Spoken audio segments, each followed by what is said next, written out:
1089 and 1053 AM. The UK's biggest commercial radio station.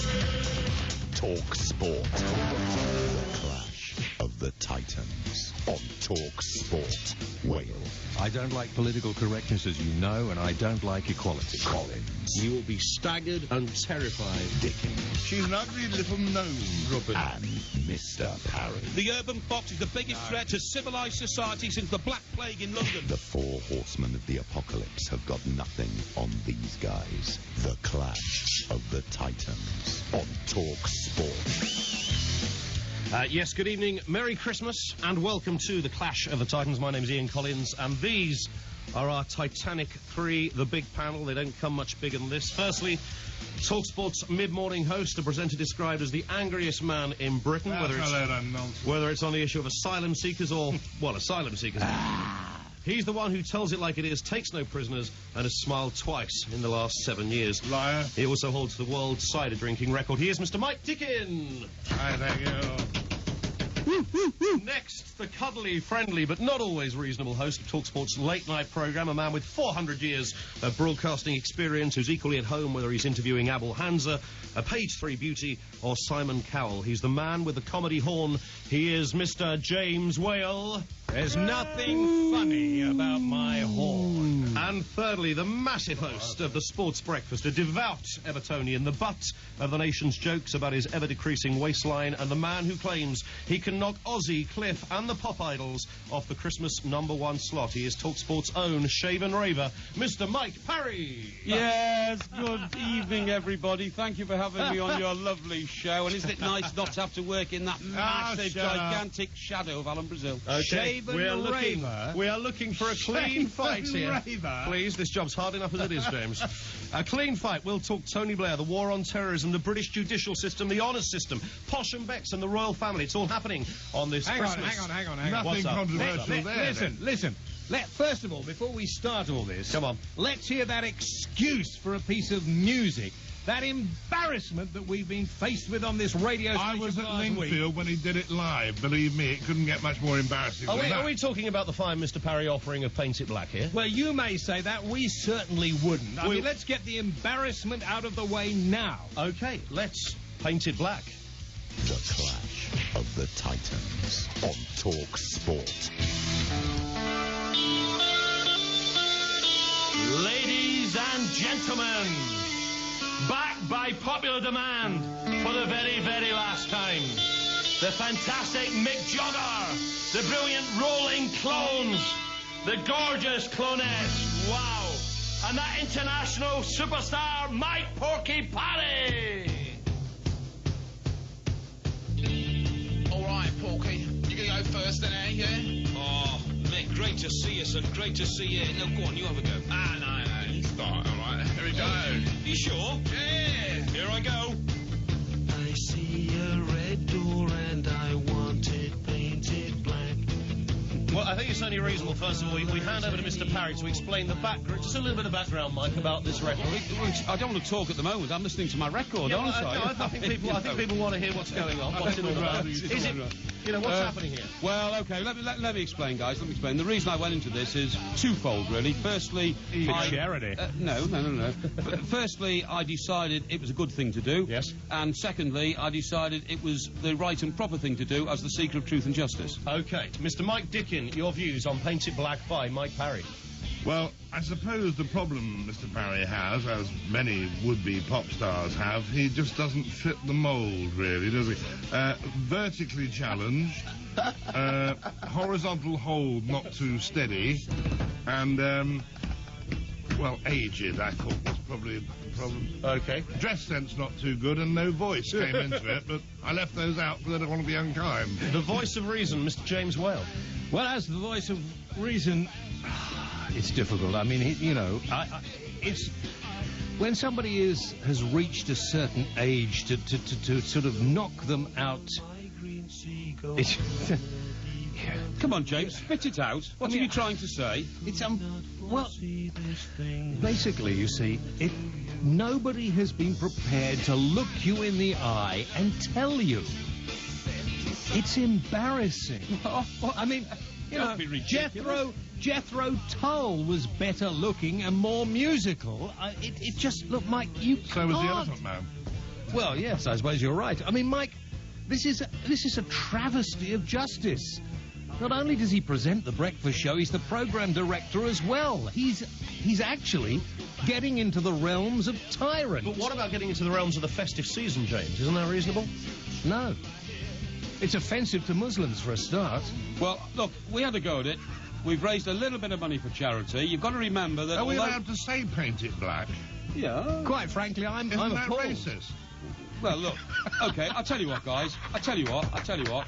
Considering that you're being so hopelessly cruel to me in my mission to try and bring joy and light to the world, you lot can push off. I'll paint both your faces black after the show when I see you outside on the cobbles. And I think it's worth saying as well at this point that it is selling very well and it continues to sell, Mike. It does indeed. Thank you very much. Okay. I mean, once a dictator, always a dictator. It does very well in institutions, I'm told. Really well. I believe most of the old aged homes of the UK have bought a copy for their Christmas do. What, to get people out at the end? Well, to bump them off. All right. Listen, the good thing for you, Mike, is Mike Dickin here. He lives in a house on Bodmin Moor in Cornwall. The nearest neighbour is about 274 miles away, going east, south or west. So you can play it at the loudest volume you want, and you won't even disturb the neighbours. And do you know why you live in Cornwall? Did you know, Mike, that people live in counties where the size of the county is in proportion to the size of the body that lives there? It's one of the biggest counties in the country, and nobody else is there except you, because there's no room. This is the Clash of the Titans on So TalkSport. you're moving to Texas then, are you? We are. We're moving on and looking back at the last year. Some big events, of course, over the last 12 months. Tony Blair's last year in power. None bigger than the arrival of Paint It Black. That is probably at the top of the list of... We haven't been here 5 minutes. Tony Blair. Here's a man that wants to paint it something. Tony Blair's last year in power. Mike Parry, the NHS, taxes, schools, asylum, the Tories. It's been a massive year for Tony Blair, and it's not ending on a particularly high note for him. I'll tell you what, let's get serious for a second. I dislike all politicians. Spent a lot of my life in newspapers, working around the House of Commons.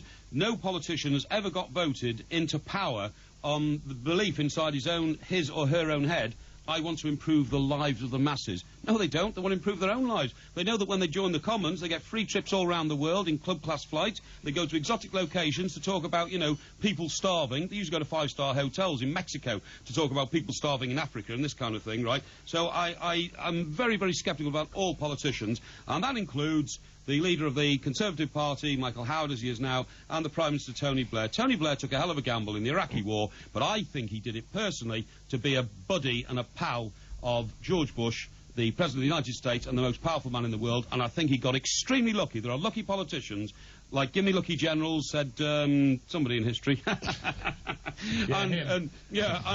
Give me lucky politicians, and The secret of truth and justice. I am. Tony Blair was going through a crisis of confidence with this nation until we suddenly found Saddam, or somebody found Saddam Hussein in that little rat hole, and then that rat hole has saved Tony Blair's government, in my view. Mike Dickin, you're a man that can get angry at the drop of an old cloth cap. Not at all. Tony Blair, has he made you angry this year? He's a liar, and he's been proven to be so, and the result of the Hutton inquiry will undoubtedly finger him as one of the most untruthful prime ministers that we've ever had in our lives. Fancy fingering Tony Blair. He will, what an awful thought. Just look who he has to sleep with. But he will be brought down by university top-up fees, so he's going to lose very badly there, and most of his MPs will vote against him. Gordon Brown will be the Prime Minister by, I would think, about April. James Whale. Well, I wrote a letter to Tony Blair not long ago offering my services as an advisor, as the voice... to wash his car? Parry, please. As the voice of reason, I feel that it is about time that Mr. Blair understood what the people of this nation think. And the only people who matter, of course, are the listeners to TalkSport. They are the true reflection of the people of this nation.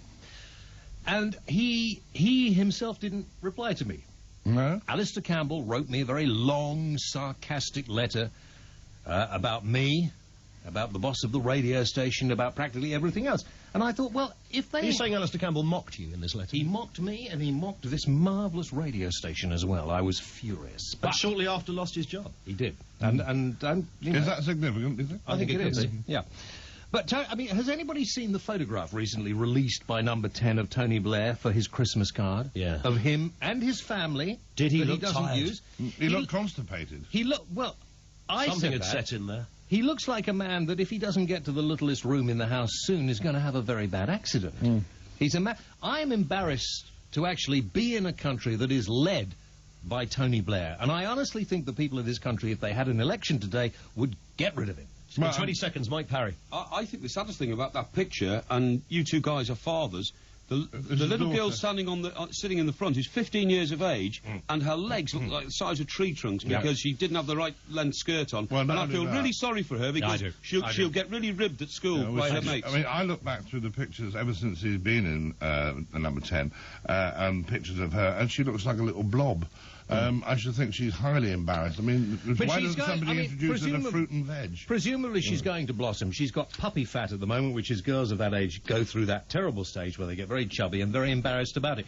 He's dragged her out. Not only that, he's dragged his youngest out, who's a couple of years old now, put him in the trendiest sort of little leather sheepskin Yeah, jacket. but just think what else he did. I mean, he gave a picture of his son to Jacques Chirac. Yeah. I mean, how bloody arrogant can you be? How conceited can you be? Did you see the look on Cherie's face? Yeah. Staring out into oblivion, thinking, my God, what have I got myself into? I met Cherie the other day. In fact, I'm posting my Christmas cards in the mouth till I realised it was her. Hey, right, keep it here. It's getting very personal. Keep it here. It's the Clash of the Titans on TalkSport.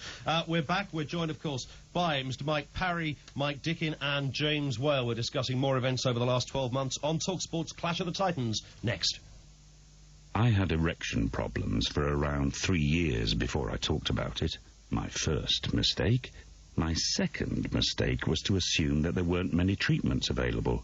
After talking to my doctor, I discovered that there are now at least 4 different tablets, as well as injections, pumps, and other approaches. Don't make the same mistakes I did. Choose to do something today. Contact Man Matters, the free and confidential information service about erection problems, sponsored by Lily Icos.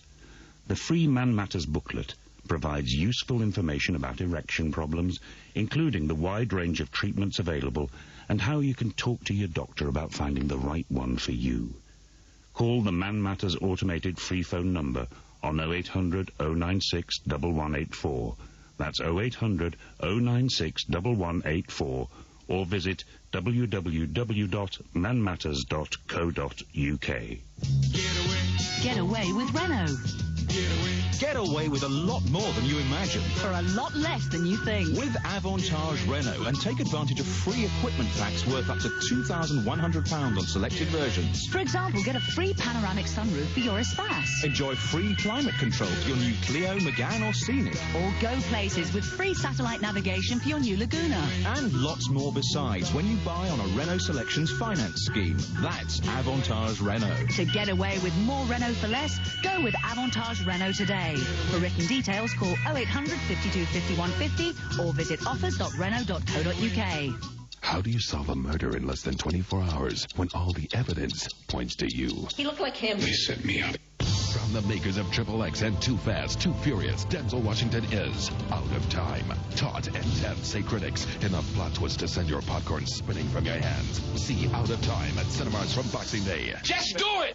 Christmas on 1089 and 1053 AM, the UK's biggest commercial radio station. Talk Sport. Sorry, no turkeys. This is TalkSport. It's the Clash of the Titans. Let's go to our next issue of the last 12 months. Of course, the war on terror. The war on... Do you mind? Who are you? No, I'm sorry. You didn't tell anybody who you were. Who are you? Listen, I'm Ian And who Collins. elected I'm the you chairman of chairman? this, and at no point... Who elected him At no chairman? point, Mr. Dickin... That's Can we a good just, point. can we just make this roll? Did you At no decide point, who's chairman? Mr. Dickin, I is hate there it when an people talk opportunity over each other. to They talk talk over all the time chairman. over each other and never Anybody listen to the that chairman. does It's will be terrible simply doing asked to that. leave You're for 5 supposed to be minutes. the I think boss that's here, Mike. reasonable. Stop it. Up against the wall for 5 minutes. Simple as that. What did you Is say? that clear? Are we clear on that? He had his beard I'm sorry, shaved Mike off, and that means that Parry. it's Mike actually Parry is quite. removed all his power. Mike Parry is quite clear on the rules here. He hasn't interrupted. Mike Dickin, James Whale, penalty points against you both. Talk about at this sucking stage. up. 5 of those. Yeah. 5 of those, and you're out. How long is your tongue? 5 of those, and you're out. Yeah. How long is what?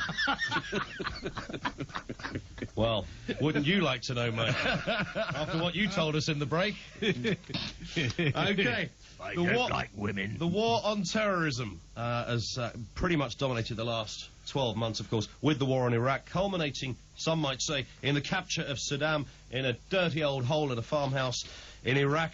Where does it leave us, though, James Well? Where does it leave the next 12 months for Tony Blair? Can it come to a conclusion? No, I don't think it can. I think, to be serious for one moment, that the capture of Saddam is not the panacea. It is probably the beginning of the end for Tony Blair and George Bush. I think both of them are going to regret the day that Saddam Hussein was captured. I bet they wish he'd been shot where he was. Why? Well, because basically he is now an embarrassment. Now, do they allow the Iraqis to rush him out into the street, behead him, or lynch him? Because that would surely make us accomplices to sort of some of the worst behaviour possible. We would become just the same as the rest of these people who are fanatics. This man who, in my view, and obviously the view of one of his daughters who said this, was drugged when he was caught. He looked as if he'd been drugged. He wasn't sort of behaving in a normal way, if, in fact, he is Saddam Hussein. I don't think that is Saddam Hussein. I think that's been cleared up, and I've no doubt on that. But I do agree with you. He looked drugged or gassed. I would have said he looked as though he's suffering from the effects of gas. But you're quite right. I mean, this is going to be a major embarrassment to several politicians, most notably Dick Cheney and Donald Rumsfeld, both of whom have been complicit in dealing with him in a very shabby way over arms in the past. Yeah. Mike Parry. Well, I don't think he looked drugged or gassed or anything else. I think he looked disorientated because he used to run that country with literally a rod of iron, and usually that rod of iron had been heated up to quite a high temperature and inserted into somebody's posterior. That's the way he ran that country. Now, wouldn't it be nice if he had the fear in his head that taken into custody by the American authorities, within a few hours they might just get somebody to start pulling his teeth out with pairs of pliers, which he did to his victims, or attach electrodes to his genitalia and give him a little bit of a shock there, or maybe hang him from a meat hook and whip his body with a cane. So gentle coercion. Well, what I'm saying is that this is the difference between the civilised world and the uncivilised world. I don't agree with James or Mike in the sense he's an embarrassment to politicians. I think he is the major trophy of this war. We got him. Okay. That's what the guy said, and that's the position. James Well, can you come back on that? Well, we listen here to the seeker of truth and justice making another inane comment. You know, this man, okay, obviously he must be, I would have thought, Saddam Hussein. I would imagine that the Americans, maybe the coalition forces, knew where he was and decided to pick him up at this time because it is advantageous, they think, to them politically. Well, I think it's actually way overblown, the importance of catching Saddam Hussein. I don't think there's any doubt that they could have caught him more or less any time they wanted to. But, of course, they've come no nearer to finding the reason we actually went to war with Iraq. We haven't yet found the weapon of mass destruction. Because there aren't any to be found. Will he spill the beans over the next few months? He already has. He's already said that there never were any weapons of mass destruction. And you believe him, Mike, do you? I do, yeah. I didn't think you on were the word of Saddam Hussein. No, I believe that I still believe that the invention of the weapons of mass destruction was an invention by George Bush because he'd already had the agenda that he was going to get some. How can it be an invention? We know Saddam Hussein has had weapons of mass destruction. How can that be an invention? No, he didn't have the means to deliver them in 40 minutes, which is what we were told. We only know that he had weapons supplied by the Americans. Yeah. Okay, now, first of all, there was, and when the Hutton inquiry continues, as it will in the new year, Tony Blair, Jeff Hoon, will be looking for new jobs. There is no doubt in my mind about this. We were lied to. This country has now spent billions. Members of our James, society have been killed. No, this is an important point. It's a very Saddam important Hussein point. is... I'm sorry, but he is, and was, and has been, and whatever. Can you moderate your language, James? What did I say? You said a word that I don't think is acceptable. I'm sorry. If either of you two say you'll be frozen out of the next question, it'll be Mike on his own. Well, we can't have that. For God's sake, in that case, I mean, their democracy goes out the window. Look, seriously, Saddam Hussein has been made out to be the pariah. He's a terrible dictator, an awful man. He should have been deposed. But there are many more in this world who we should have got rid of. Mugabe? Exactly. But Mike Parry. Just before Mr. Voice of Thingby Bob comes in, let me just say this and then to clear it up.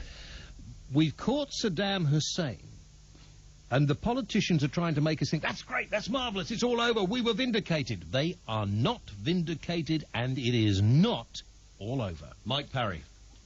What I would say in response to both of you, I mean, first of all, there's no way in the world that anybody, whether his name's Hutton or not, is going to produce a report which deposes a Prime Minister. That's anathema to any civil servant. But secondly, that's appalling, James, as the seeker of truth and justice, you should know that that's not true. No, it is true. What I want to say to both of you is this idea that, well, why did we go to war with Saddam and there's many more evil men in the world?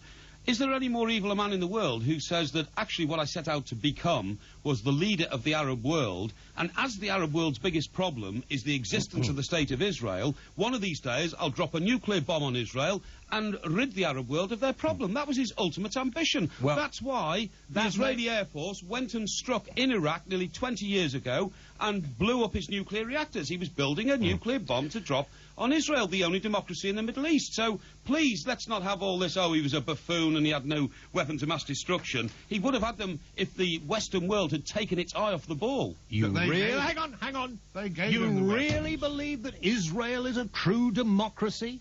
Absolutely. And we're also frightened to actually criticise Israel?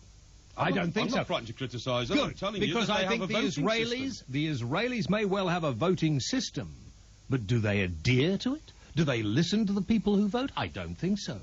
I don't think so, and I think the way the Israelis have been treating people who disagree with them in the last 20 or so years has got to stop. And the Americans and the British have got to stand up and say to the Israelis, we wish to have peace, and you have to start behaving in a democratic way. There has to be some give and take, and unless the Israelis... You see, this is the problem with religion. This is the problem with religion. This is why, unless we can remove religion... He's starting to look religious, Mike. Unless we can remove religion... we are all doomed. Okay, Clash. Doomed, I tell you. It is Clash of the Titans on TalkSport. Does that mean they don't like it Upham or something? I mean, what are you trying to tell us here? That Israel is not a democracy? I think you're right there, it isn't. The only reason that Israel is still on the face of the planet is quite simply because the Jewish vote supports George Bush, and anything that supports the presidency he will protect. The Jewish vote is what keeps George Bush in business. And let's remember that, of course, we were supporting Saddam Hussein to actually get rid of the rest of the Arab world. We gave him the weapons. Yeah, exactly. Okay, it is Clash of the Titans on TalkSport. We're back with more crucial issues over the last 12 months with our gigantic panel here on TalkSport next. Get away with Renault.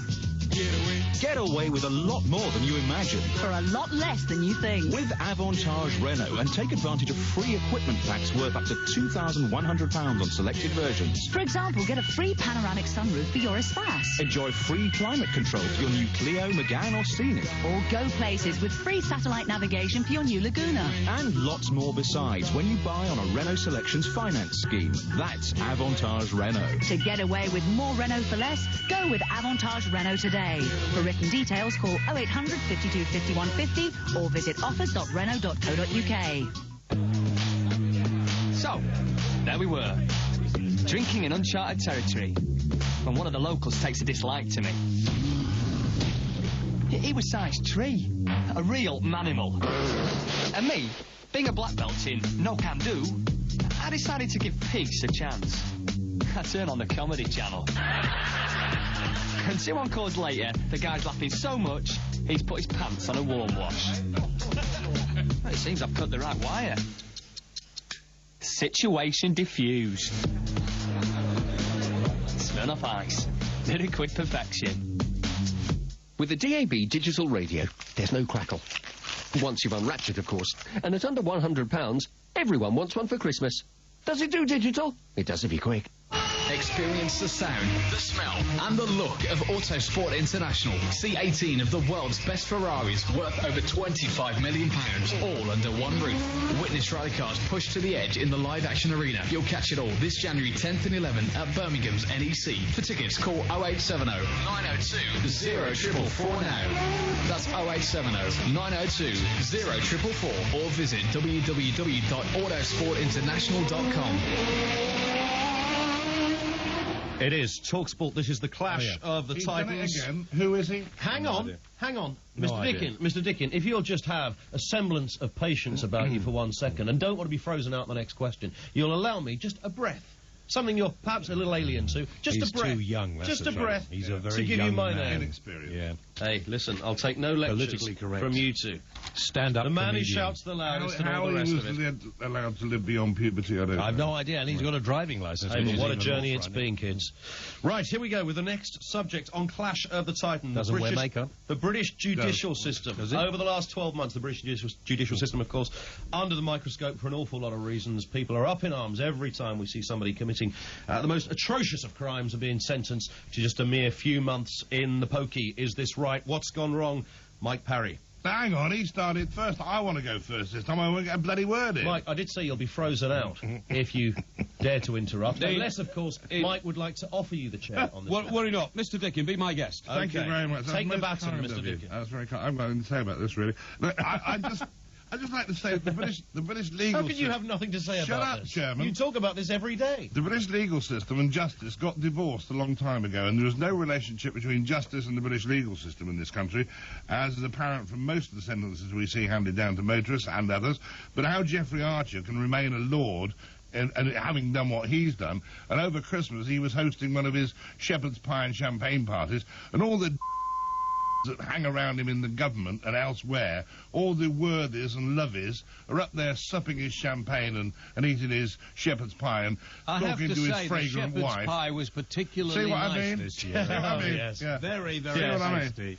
Did That's you the not quality of I mean, person. there's an argument with Archer in particular that he was treated quite harshly. A man told a bit of a lie and he got 4 Bit years of a in lie. He prison. repeated it on several 4 occasions years. in court. If we have more people like rape Jeffrey Archer, people rape politics and would be murder and don't far get those more kind of sentences. entertaining. Mike Parry, do come in on this. All right. Well, on the judicial system, I think we've clearly lost the plot.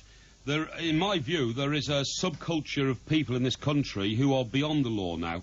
For instance, take any of the guys in this room. I hope I'm going to be right here. If you suddenly found that a week after your insurance on your car had expired, you were stopped by a policeman and you realised to your horror you hadn't opened the mail at home and realised that it would worry you to death because you'd actually committed something which was verging, you know, veering on sort of criminality. You know, you're driving with no insurance, and it's a daft thing to do, obviously.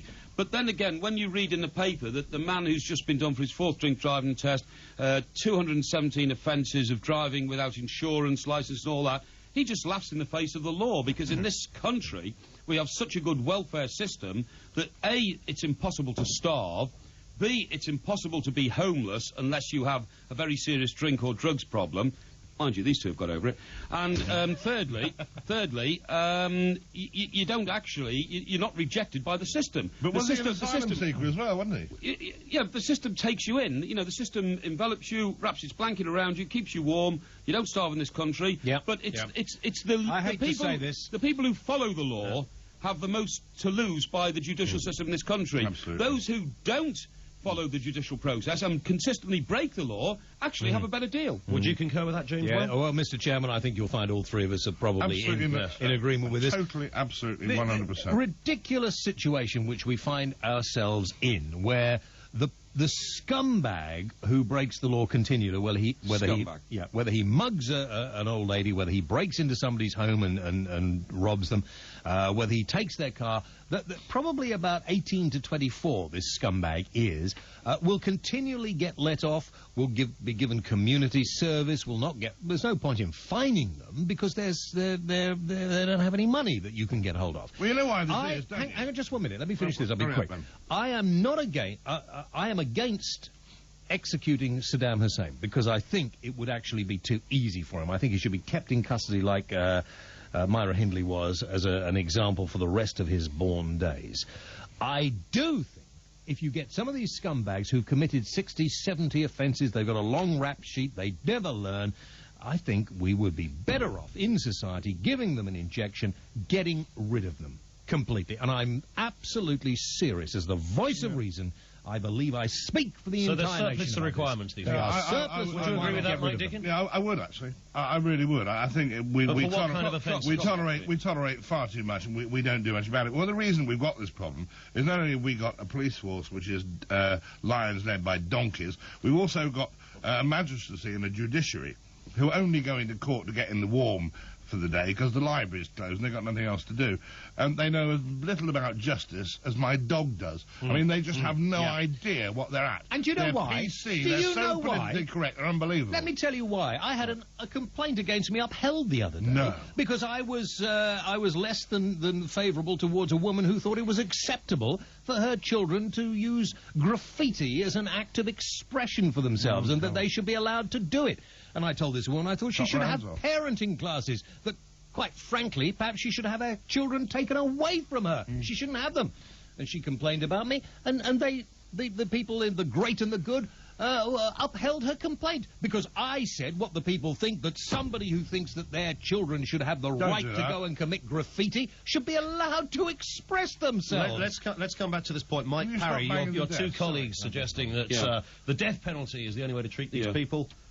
Well, it's at the level of which they're suggesting. I mean, to be perfectly honest, if you give a kid of sort of 22 a syringe shot and put him to death because he's just committed his 77th act of burglary, I think that's a bit too harsh, to be honest. What I think we should really do is take up the Roman Abramovich idea. Mr. Abramovich went into the House of Commons the other night and asked if he could buy the Isle of Wight. This is not a joke. He wanted to buy the Isle of Wight because he wanted somewhere to make a marina for all his yachts. Put his money.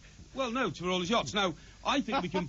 No, I'm serious about this. We could find an island somewhere. There's plenty of spare islands around Britain, and we don't need anywhere as big as the Isle of Man. You need an island. The Isle of Wight would be ideal. Isle of Wight might be, but some very nice people on the Isle of Wight, and... the Isle of Sheppey could be good, but it's kind of already some of that, isn't it? I've got a better idea. We've got a leaky old ship somewhere down in the West Country. Would you let me just finish, chaps? And we find this island, we turn it into a penal colony. I'm serious about this, right? And we then introduce the South of America, if you mean the Southern State-style chain gangs, and you say to these people, look, you've committed 77 offences, you can't live within our orderly society without causing disruption and horror and terror to other people, so you're going to go away for 3 years for re-education. And you put them there and you make them break rocks. 5 years, 7 years, how long you want.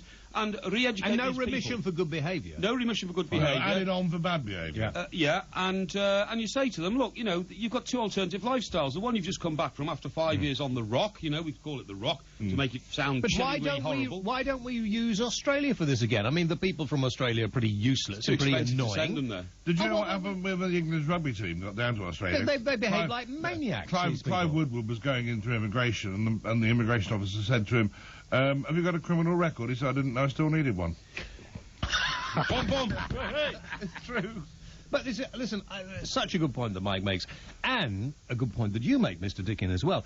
Why do we allow people out after half their time for good behaviour? Why not say, unless you behave yourselves perfectly, we will add time I like Mike's idea about the Isle of Wight, because I've been looking for somewhere to practice with my great white shark. I've said this for ages. The Isle of Wight has got a number of prisons on it. It is ideally placed, easy to get to. The Isle of Wight, let's get all the people off, give them a new home somewhere that want to live there, and just turn it into a prison colony. But the bigger point here is where is all this coming from? Where is it coming from? Is this Tony Blair? Is this Tony Blair and Blunkett? Is it the judges? Or is it some big European plan? Why are they... Who are they following here with these lenient sentences? Well, I think it's all got to do with the European Union, and I think the new European Constitution that I think we should spend some time considering, and the fact that we and the people of this great nation are not being allowed to even discuss the fact that these boring, banal people who are faceless in Brussels will soon be able to dictate every single thing that we can and cannot do. It's Guardian readers over here, really, isn't it? I tell you,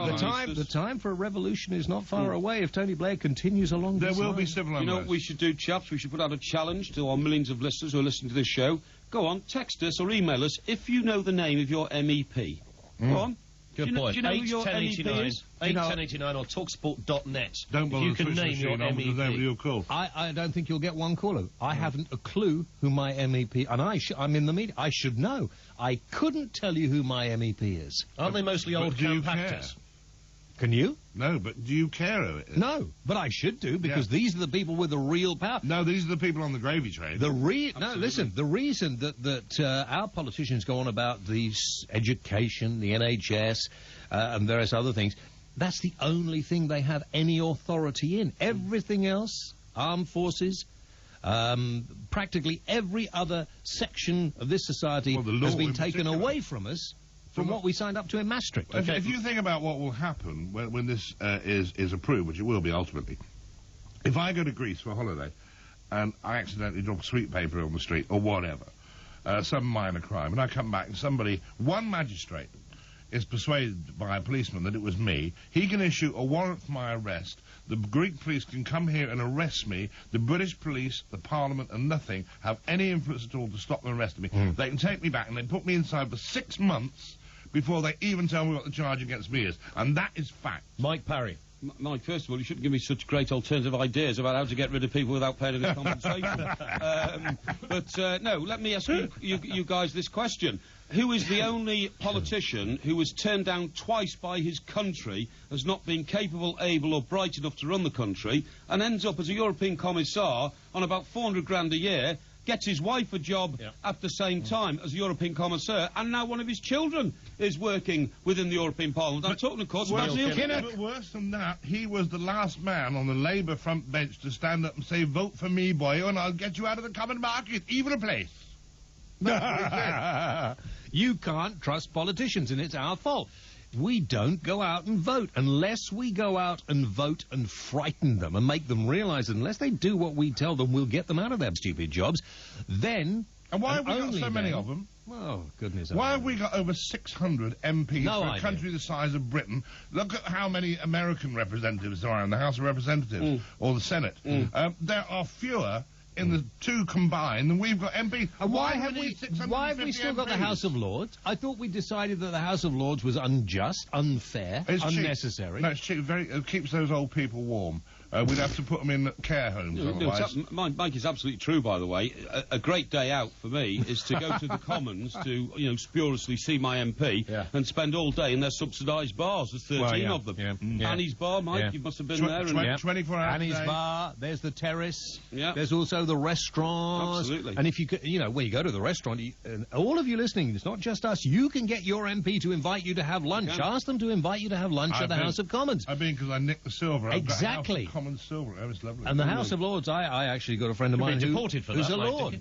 He shouldn't be a Lord, but, you know, he happens to be a Lord. He invited me for lunch. I've got a couple of teaspoons with the House of Lords insignia on. So hang on, you guys are sitting here saying it's terrible, these people who thieve and steal and they should be thrown into prison. Now, you are admitting on national radio, on the biggest commercial station in the country, that you've actually stolen from Her Majesty's Parliament. It's our money. It's our money. We paid for it. How did you pay for it? I bought it through my taxes. So I went to collect a bit So therefore anybody who says they pay the taxes can go to any public building and just remove a bit. As far as I'm concerned, because we get nothing else for our taxes anymore. Tell me what our taxes pay for. We used to get bus service. Asylum seekers. We used to get education free. We used to have to pay for that. Asylum seekers. I think James wants to say something. No, I'm just saying that's what our taxes pay for. Asylum seekers. Let me pick up on Mike's point. He's absolutely right. When I was a kid, I went to university and I got a grant from the government. Now parents have to pay for it. I used to be able to drive on roads without paying a surcharge to drive on that road because I used to pay road tax. I should have paid for that. When I went to the dentist as a child, Mum used to take me there, treat my teeth. I came away. You didn't see any money exchanging hands. When I go to the doctor now, I get a massive, great bill loaded at me when they give me a prescription to go and do something. I mean, and you know, what do the taxes pay for? Exactly. Mr. Dickin's right. But I'm happy about paying for those things if it's my choice to pay for it. I would rather not pay any tax. I would rather choose to send my children to a school that I paid for. Well, choose to pay for a doctor abolish income tax altogether. You can do it. It works. And do it on a payment. Could I just make one point? Because this is something that I feel very strongly about, and as the voice of reason, I'm trying to get it away as an idea. Every male child should be sterilised at birth with an operation that would easily be reversed. And then when you get to an age when you wish to breed, you would apply for a licence to have a child. And then we would actually breed out of society these people who are a drain on resources. The people who seem to have no money but yet are prepared to have more children than anybody else. And the ones who actually go in there and ask for everything on a plate. Well, it's not fair. I would do it the other way around, by far. I'd bring in compulsory chastity belts for women until such time as I've got a key. Well, that's an idea, I suppose. But also, why don't we tax people for the more children they have? Because they are more of a drain on resources. Get on, will you? We move on. The Clash of the Titans on TalkSport. We're back with more lively discussion with the guys here in the studio next. at 4 on TalkSport with Wilkinson Sword Quattro. Every Monday to Friday on TalkSport, we're teaming up with Wilkinson Sword Quattro, the world's first four-blade razor. Listen to Kinghorn and Cascarino. Good shout. All this week from 4 and get the sharpest discussion of the top 4 hottest stories at the cutting edge of the day's news. Join the gruesome drive time twosome for an awesome foursome and listen all this week for 4 at 4 on TalkSport with the Wilkinson Sword Quattro. With 4 precisely synchronized blades, nothing shaves closer or smoother. Hi, Bob. Hi, Bob. We heard about your accident. Thought we'd come and see how you were doing. Oh, listen, can you see if my test results are right? What did he say? He said he wants you to see if, you know, if they're black.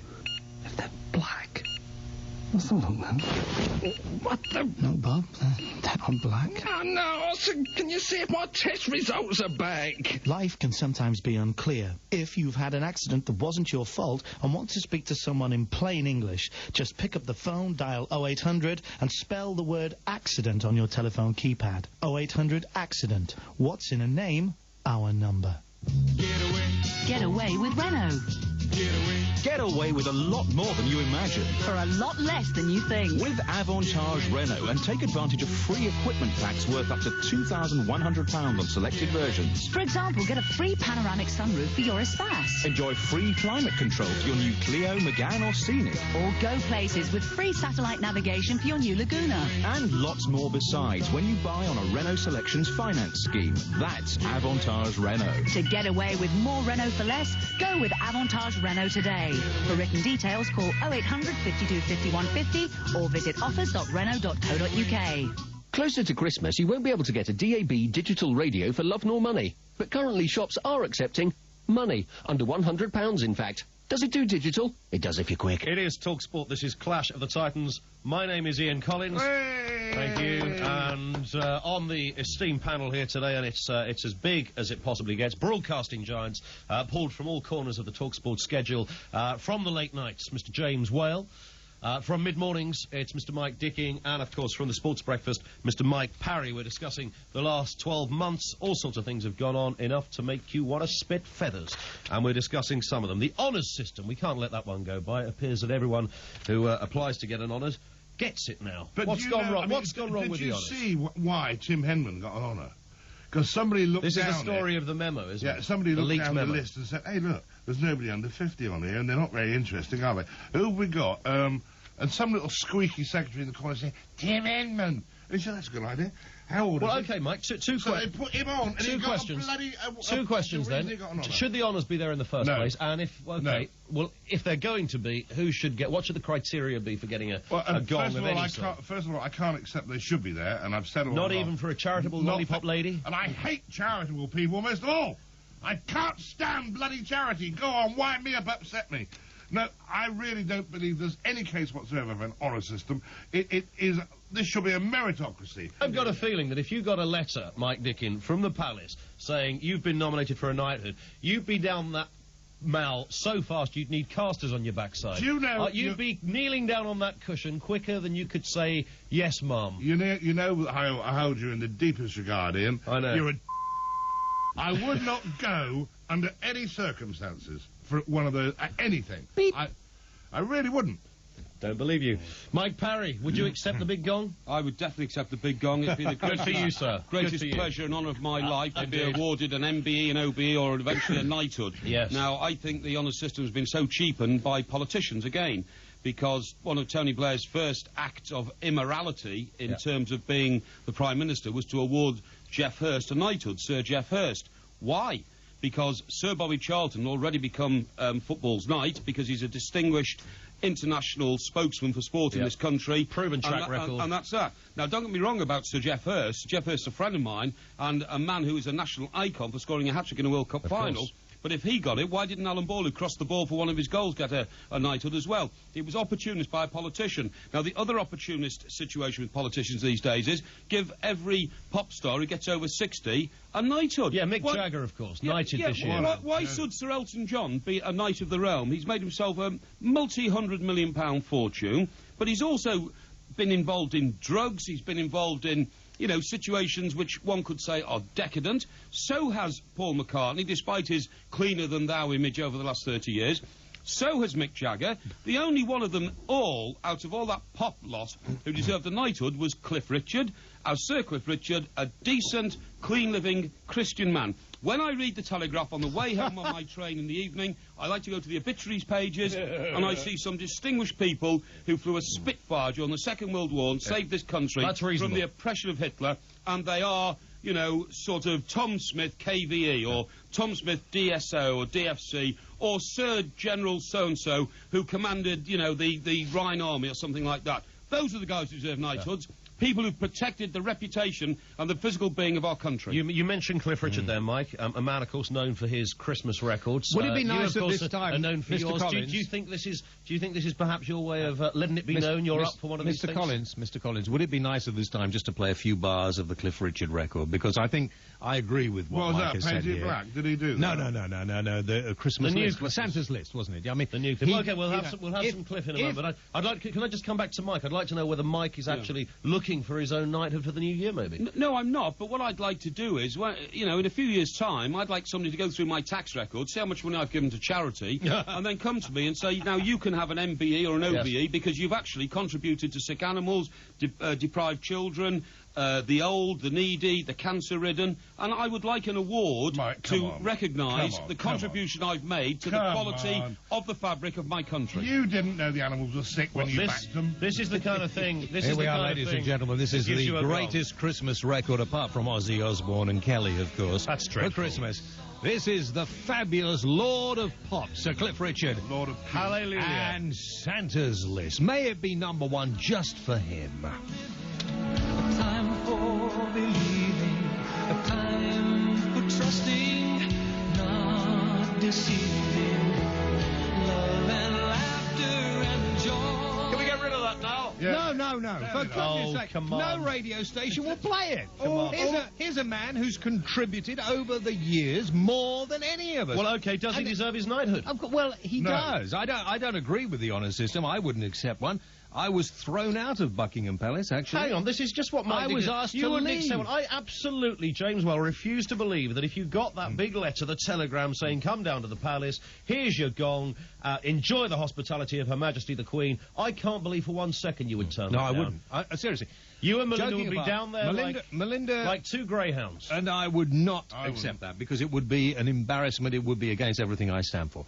But I think that Cliff Richard, bless him, it means something to him. And if it means something to him, and he said, you know, he's been in the business of entertainment, which loosely is what I suppose we're in, for nearly 50 years, or over 50 years, and all he really wants, he doesn't need any money or anything, all he wants is another #1, so he's had one for 5 decades. I think we should help him. No, I think you should. That is a piece of recycled vinyl. I've heard that song every bloody year since he's been singing. It is just an old record that somebody dragged out the bin. Do you wake up to that Christmas morning? Hardly. So, honestly, back to the honour system, though, James. Well, the honour system is a complete rubbish because of everything Mike. How should it run? The two Mikes have said. I mean, there's no, you know, the people who get honours get honours. I think Ian McKellen said the best. He said, you know, I don't really want this honour system, but if I get it, I'll use it for all the political power that I can use it for, and he's used it for gay rights, and good luck to him.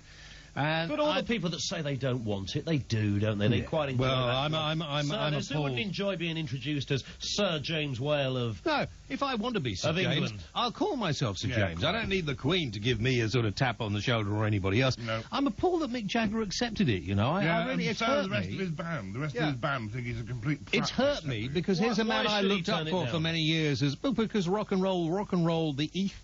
I totally agree. It's ludicrous. The lead singer of the Rolling Stones suddenly becomes a knight of the realm with all that means. I mean, it is ludicrous. I totally agree. And he tried to show a little bit of anarchy by wearing trainers, but they were black. Yeah. You know, they were black. Maybe he painted them black. Yeah, I think they were painted Maybe he black, did. Yeah. But we know a song about that, don't we? Children.